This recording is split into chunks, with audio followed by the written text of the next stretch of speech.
If it is or if it ain't, it's going to come out.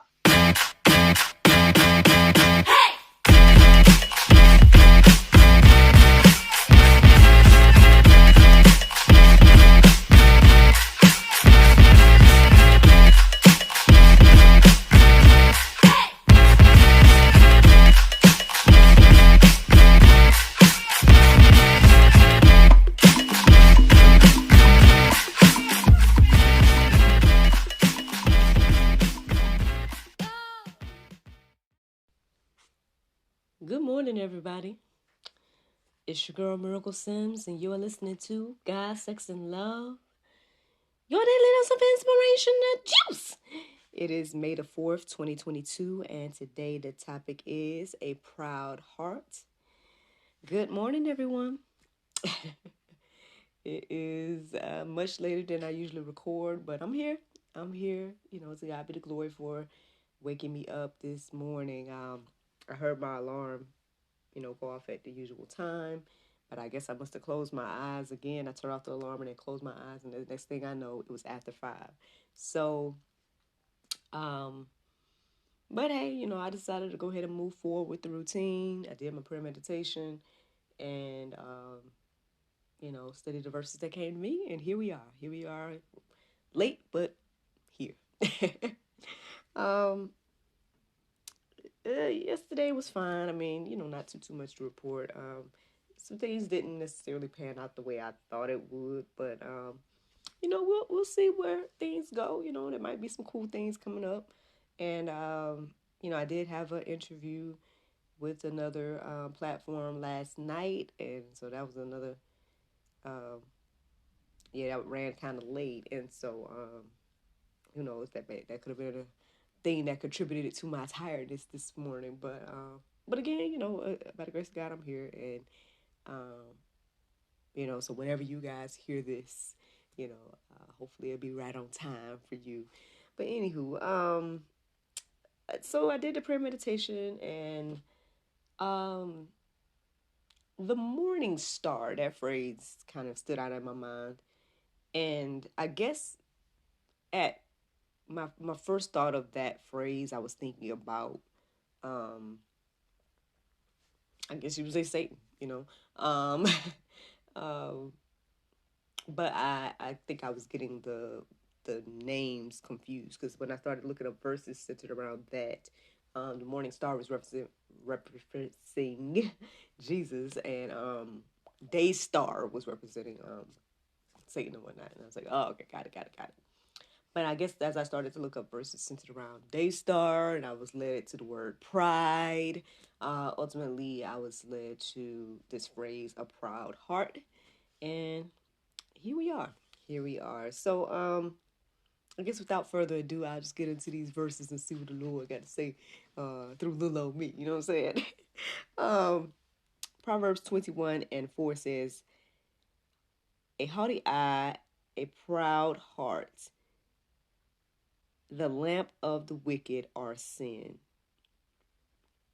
Obviously I went a little deeper with that. So in the go deeper section is, the verses, more verses around that verse. But haughty eye and a proud heart, the lamp of the wicked are sin. I want to say what stood out to me the most in this verse this morning was the lamp of the wicked are sin. But I think perhaps we should go deeper with that. So I won't go into that too much. I'll just say, let us all look into that, and check out the context and everything when it comes to that particular verse. Proverbs 16:18. Pride goes before destruction, and a haughty spirit before a fall. Whew. All right, so we're getting into those verses, right? This might be Pope for us today. Again, this is one of those verses where, we all have heard of it at some point. Those of us that read the Bible, we are familiar with it. Pride comes before the fall, everything like that. This word pride. I didn't define it today, but my first thought here is it's like an oxymoron. I don't know, maybe I'm wrong on that, but um, it's like one of those things that I guess it's like we think is good, to be proud of oneself, to be proud of someone else, things like that. But then biblical definitions and biblical usage of the word proud and pride and all that is always kind of viewed in a negative light. And I think that's one of the things that led me to this topic today because, well, there was one account it was that I read. I didn't write it down, but it was a king in Tyre, which that name stands out to me because as I do more research, it seems to be an African nation. Um, but I mean that's something else, and whatnot. But so I'll just I don't know if I'm saying it right, Tyre or Tyre or it's Tyre. And it was a depiction of that particular king, and God was saying to him that he was proud in his heart and all these different things, that he exalted himself to believe that he is a God, and things like that. Which hey, we all do that. Yeah, well, we all do that one way or another. And then there's definitely people these day and age that believe, that. And I know I've kind of chit chatted about that before and stuff, so I guess I won't go too deep into it. But yeah, this proud heart, this heart that exalts yourself and everything like that. Um, yeah, yeah.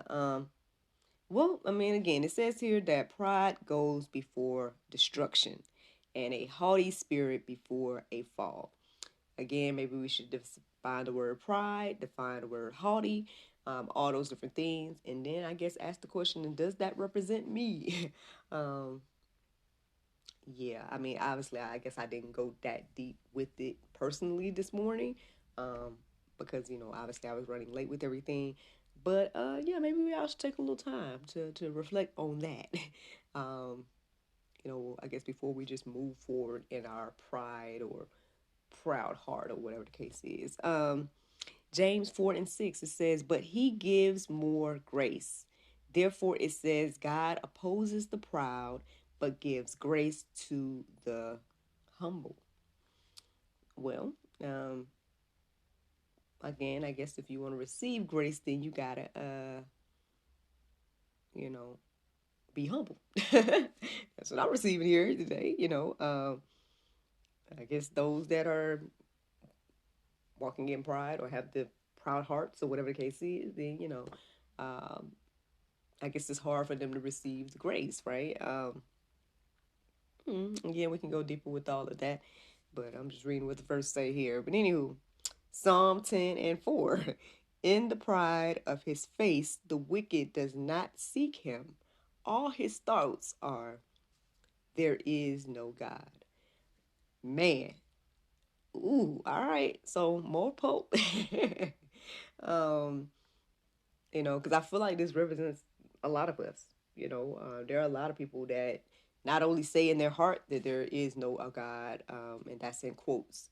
Um, not only do people say that in their hearts, people say that out of their mouths. and, and honestly, I guess me and my little personal opinion right now, there's no wisdom in that because, as the Bible says, everything is a reflection of God. Everything is proof that there is God, proof that there is a creator, um, because of all the creation. um, but I mean, I guess, to those type of people, that's not proof enough, right? They need more proof or something like that. Um, but I mean, yeah, I guess the thing is for me, as you really truly think about, you know, how intricate it is for everything, everything, like, but I mean, I guess it's, specifically if I just think about us as humans, right, and how intricate our bodies are, how very detailed, you know, that alone should humble people. You know what I mean? Blow our minds to help us understand that, again, we are the creation. We are one of the creations. I mean, everything again around us has been created, and then ultimately, as you keep going back and asking the question, who made this, who made this, who made this, who made this, ultimately you're going to get to, as they would say, a dead end. And really, I mean, I guess the dead end isn't so dead. Those of us that believe, we say that is God. But hey, again, just reading what the verses are saying here, and yeah, I hope that's not on any of anybody listening to me. I hope that's not on your mind that there is no God. But because yeah, I would personally challenge that thought, and I guess yeah, truly think about that in detail. But that's something to go deeper on your own. Proverbs 26:12 says, "Do you see a man who is wise in his own eyes? There is more hope for a fool than for him." Well,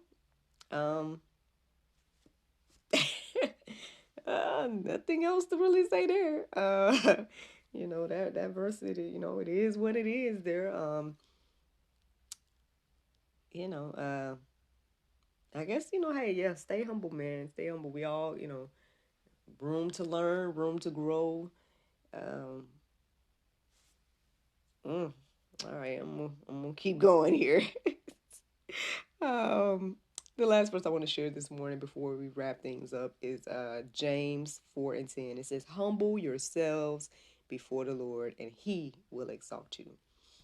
At the end of the day, again, we can easily exalt ourselves, right? We can easily puff ourselves up. There's actually a verse that might be in the Go Deeper section about how we shouldn't do that. How we should allow others to puff us up, if anything. But yeah, man, there's just honor in everything and remaining humble. And then humbling ourselves before the Lord is probably even a greater thing to do, because at the end of the day, when He exalts you, then that's on another level. When you exalt yourself, there's no firm foundation under that. But that's it. That's just what I find in life. That's just what I received this morning, and that's the juice. That is the juice for you on today. The Bible verse of today is Psalm 37:4. It says, "Delight thyself also in the Lord, and He shall give thee the desires of your heart." Friends, or excuse me, the desires of thine heart, because I don't read things exactly what they say. But yes, friends, I hope that you all enjoyed this juice this morning. Thank you so much for listening to God, Sex, and Love, your daily dose of inspiration, the juice. I pray you guys can go forth and have a wonderful day, and I look forward to talking to you all tomorrow, if the Lord's will. Bye-bye. This has been brought to you in part by Anointed Touch Health, Fitness, and Beauty. Eat right and exercise daily. Walk with God, run from the devil.